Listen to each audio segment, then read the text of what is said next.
Si vous êtes en Europe, en Occident, aux États-Unis ou en Asie et vous regardez cette vidéo, le sujet ou le phénomène de la sorcellerie en entrepreneuriat ne vous dit peut-être rien. Mais pourtant en Afrique, c'est une réalité auquel des entrepreneurs font face. Généralement, quand on parle de la sorcellerie en entrepreneuriat, on voit toujours l'entrepreneur comme étant la victime, comme étant celui qui subit les affres soit de ses concurrents, soit de son voisinage, soit simplement des personnes qui n'apprécient pas sa tête ou simplement le succès qu'il a dans son affaire. Mais aujourd'hui, dans cette vidéo, on va aborder la chose dans un autre angle. Dans cette vidéo, on va parler des entrepreneurs, des commerçants et commerçantes qui usent de sorcellerie, de fétichisme pour réussir. Parce que oui, justement, il n'y a pas que les entrepreneurs qui peuvent se considérer comme victimes, il y a aussi des entrepreneurs qui sont des prédateurs et qui sont prêts à tout pour faire découler leur business, pour vendre leurs produits, pour commercialiser leur activité. Donc, regardez cette vidéo jusqu'à la fin.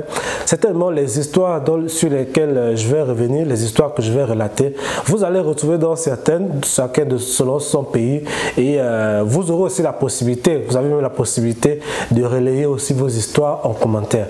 Donc on est parti sur cette vidéo où on va parler des entrepreneurs féticheurs et ensorceleurs.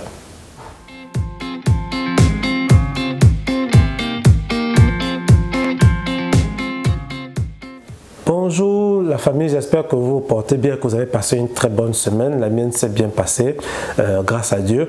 Je suis Alphobian, pour ceux qui me découvrent dans cette vidéo là. Je suis promoteur de placement financier, investisseur dans les crypto-monnaies. Mais dans cette chaîne, je te parle d'éducation financière, d'entrepreneuriat, d'investissement. Je fais également des interviews avec des entrepreneurs locaux pour te présenter leur business, leur activité, si cela peut t'inspirer. Et si peut-être tu es à la recherche des partenaires, tu peux regarder rapidement la liste de mes vidéos pour voir les entrepreneurs avec qui on a fait des interviews. Certainement, vous pourrez négocier quelque chose entre vous. Donc, c'est aussi ça le but de la chaîne. Donc, si tous ces sujets, ces thématiques t'intéressent, abonne-toi à la chaîne, active la cloche de notification. Je précise que s'abonner à une chaîne, les gars, ça ne coûte pas, ça ne coûte rien du tout, c'est gratuit. Vous appuyez sur le bouton rouge, vous cliquez sur la cloche de notification et c'est parti, vous faites partie de la famille. Dans la vidéo d'aujourd'hui, on va parler des entrepreneurs et des commerçants qui usent de sorcellerie, de fétichisme pour attirer, pour appâter et même entre griffes fidéliser leur clientèle. On va parler de cela aujourd'hui et je tiens déjà à préciser que je ne vais pas indexer une nationalité, je ne vais pas indexer un genre, je ne vais pas indexer un type de business précis, je vais simplement relayer des histoires dont j'ai entendu parler, des histoires que j'ai vécues et comme ça, chacun va pouvoir se faire son idée et vous aussi, vous avez la possibilité de relayer des cas que vous avez vécu dans votre pays, dans vos villes. Donc, c'est ce qu'on va faire dans cette vidéo-là. Alors, le premier cas ici, c'est une histoire que j'entendais beaucoup quand j'étais adolescent. J'avais appris que certains boutiquiers écrivaient des formules magiques sur la porte d'entrée à leur boutique et ces formules avaient pour effet d'attirer les clients vers leur boutique. C'est-à-dire qu'une fois quelqu'un rentrait dans sa boutique pour la première fois, je ne sais pas, ces formules-là faisaient que la personne ait envie à chaque fois d'aller chez ce boutiquier, même s'il y en avait d'autres à côté. Et ça fait qu'il y a certains quartiers dans lesquels vous allez remarquer qu'il y a des boutiques qui sont très mouvementées, qui reçoivent beaucoup de trafic, mais il y a d'autres boutiques, il n'y a pas grand monde qui va là-bas. Je ne sais pas si c'est vrai ou c'est faux, ou c'est le feeling que les boutiquiers ont avec les clients, mais j'aurais appris, en tout cas dans mon adolescence, que certaines boutiques, boutiquiers usaient de ce genre d'astuces-là pour attirer les clients vers leur boutique. Est-ce que toi aussi tu as entendu parler de cette histoire? Dis-le-moi en commentaire. Et puis voilà, est-ce que tu as eu des cas concrets avérés? En tout cas, moi, c'était juste des histoires que j'entendais. Je n'ai jamais eu la confirmation de cela. La deuxième histoire ici, c'est un fait, c'est une situation qu'on a vécue ici à Libreville et un établissement, malheureusement, qui en a payé les frais et je ne dirais pas le nom d'établissement, j'ai pas envie d'avoir les problèmes avec les élèves ou les anciens élèves de cet établissement, mais il y a une dame qui avait été arrêtée après avoir été commerçante d'un établissement pendant plus de 10-15 ans. En fait, la dame, elle vendait des gâteaux, elle vendait des haricots, elle vendait du lait. Et il paraîtrait que dans la pâte à gâteau, il paraîtrait qu'elle mettrait un peu d'excréments là-dedans pour je ne sais quel objectif.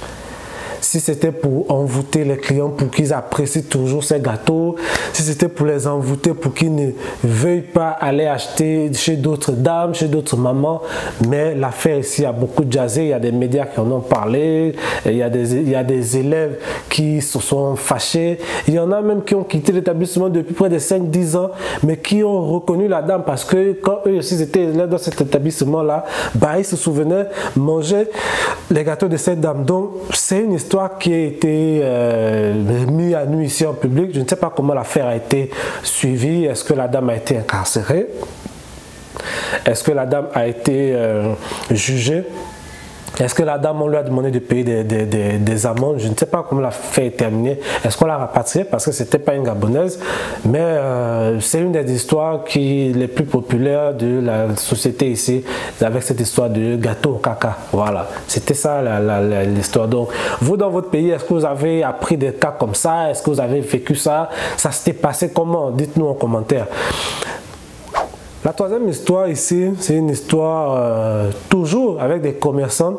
Mais là, ce n'était pas des excréments, c'est plutôt une dame qui vendait du lait caillé, le couscous, les sèmes. Vous connaissez de quoi il s'agit. Et la dame, il paraîtrait que dans la préparation de ce lait-là, parce que quand on prépare le lait caillé, il y a une première phase de préparation, il y a une phase où on fait fermenter le lait. Et justement, pendant la phase de fermentation de lait, il se trouve que cette dame-là, elle jetait un sous-vêtement. C'était son sous-vêtement du bas, pas le soutien, mais voilà, un slip ou un boxer. Elle le mettait dans le seau ou la bassine dans laquelle elle faisait fermenter le lait. Et pour que le lendemain, elle servait ce lait aux gens. Je ne sais pas comment on a fait pour le découvrir, mais c'est l'une des histoires aussi ici qui a beaucoup fait parler à Libreville. Et c'est important de relever cela. Pourquoi? Parce qu'on dit toujours, oui, ce sont les entrepreneurs qui subissent, ce sont eux qui sont attaqués, mais il y a des commerçants et commerçantes qui sont prêts à passer par ce genre de moyens-là pour vendre et pour maintenir leur clientèle. Donc, nous, en tant que youtubeurs, en tant qu'entrepreneurs, nous devons sensibiliser non seulement les clients par rapport à ce type de comportement de certains commerçants et commerçantes, mais surtout faire attention. Dire aussi à ces personnes qui pratiquent ce genre de choses d'arrêter. Parce que aujourd'hui, on se plaint beaucoup des personnes qui ont le ventre ballonné, des personnes qui ont des maladies chroniques et bizarres qui n'existaient pas il y a 10 ans. Mais c'est parce que la consommation, la restauration rapide ou bien la nourriture dehors, comme on dit souvent, c'est toutes ces choses-là qu'on retrouve. Il y a des restaurants qui ne respectent pas les normes d'hygiène et intoxiquent les clients. Mais là encore, c'est de l'intoxication alimentaire due à peut-être une mauvaise hygiène du milieu de travail. Mais les entrepreneurs ou des commerçantes qui vont volontairement féticher ou utiliser de la sorcellerie pour attirer, maintenir la clientèle, c'est vraiment des cas à relayer et surtout à bannir. Donc moi je tenais à en parler parce que on accuse toujours voilà les voisins. J'ai fait mon agriculture, mon potager, mon jardin. Les voisins sont venus couper, ils sont venus gaspiller. J'ai fait mon étang de poissons. On est venu voler ou pêcher mon poisson. Il y a récemment une dame qui en a fait les frais. Il y a le voisinage qui est venu verser des produits désherbants dans ces étangs de poissons. Elle a perdu entre 600 et 800 poissons. Donc ce sont des cas réels que des entrepreneurs subissent, mais il y a des entrepreneurs aussi qui utilisent ces mauvaises pratiques là pour réussir, et c'est toujours à courte durée parce que ça peut fonctionner 1 an, 2 ans, mais lorsque votre supercherie est découverte, c'est fini pour vous, parce que ce fétiche là ou cette sorcellerie va vous rattraper à contre-courant, et toute activité que vous allez vouloir mener ailleurs, en dehors de cet espace-là, elle ne va pas fonctionner. Elle ne fonctionnera pas parce que ce sont les fétiches. Donc, c'est dès que c'est découvert, le truc se retourne contre vous. Donc, c'est important qu'on en parle et c'est aussi important de protéger la santé des consommateurs. C'est bien de vouloir gagner de l'argent, mais il faut le gagner dignement. Si vous ne trouvez pas vous-même, avec vos moyens, vos compétences, vous n'arrivez pas à vendre, vous n'arrivez pas à commercialiser, vous n'arrivez pas à faire décoller votre activité, vous pouvez vous inscrire à des formations de ce genre. Il y en a partout, il y a des formations en présentiel, il y a des séminaires qui sont organisés, il y a des ateliers, il y en a aussi qui forment en ligne. Donc recherchez des personnes qui peuvent vous former dans les techniques de vente et de commercialisation.